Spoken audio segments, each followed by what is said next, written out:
Hey, I'm Tilo from AST Yachts and Composites. We do these brilliant ASTenders, which you see here. And today I want to talk to you about something very important on the tenders, about safety.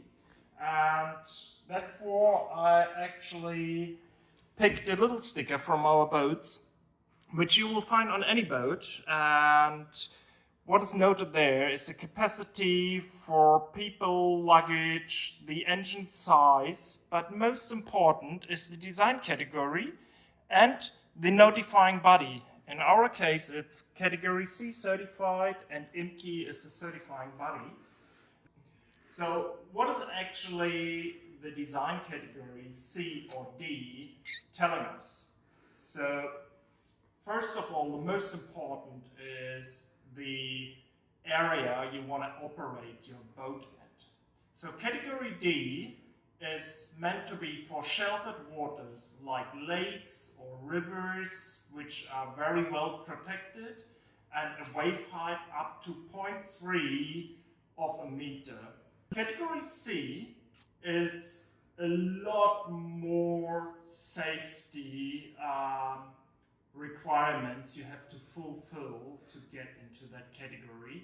And category C is for near shore use up to 2 meter wave height. So basically anything you will find in a standard anchorage where you have to leave the beach, have to drive a couple minutes or even longer, might even pass a reef with some big waves.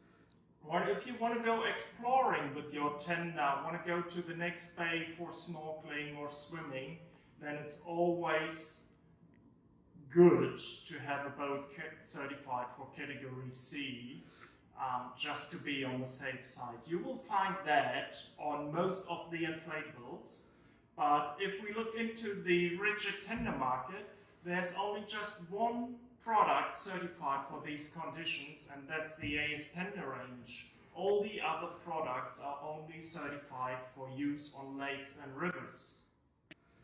So right here we have one of our ASTenders, and how do we actually achieve the category C?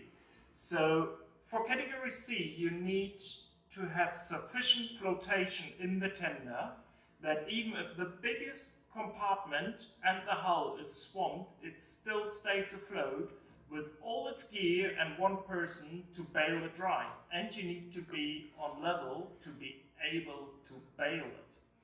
So how do we achieve that? We've got about a solid flotation all over the boat in the foam sandwich. And on top we've got 4 waterproof compartments. So we've got the closed transoms, one each side. We've got the floor, which is about 160 liter flotation, and we've got the bow locker, and that is giving you enough safety that even if the biggest compartment is swamped and damaged while you crashed on a reef or whatever, had a big accident, that you still stay afloat and can't sink the boat.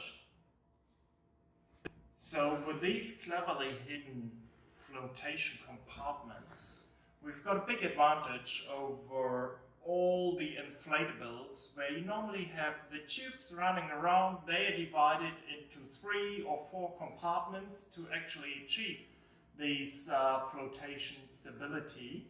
But since we cleverly designed the boat, we actually can use all that space which you normally have a tube as storage compartments. So you can have all your toys, luggage, other safety equipment in here. It's well tucked away. So another big advantage of having the waterproof compartments, for example in the transom, is that on any other rigid tender you normally collect quite a lot of water in here if the tender is hung on darbeats or stored away. This way you actually can drain it very nicely through the barn and don't have any water anymore collecting in the tender, even if it's hung a little on angle on the davits. Another big advantage on having a waterproof bow locker actually is you take away the cushion. You've got a waterproof hatch which you can open with a nice ceiling all around, and then you've got quite a lot of storage in here, which goes up to a couple 100 liters on our bigger 4-meter and 5-meter models. And you can store anything which you want to keep dry in there, like your electronics, your handbags, whatever needs to stay dry in a rough sea, or if it's pouring cats and dogs, just keep it in there, it will stay dry.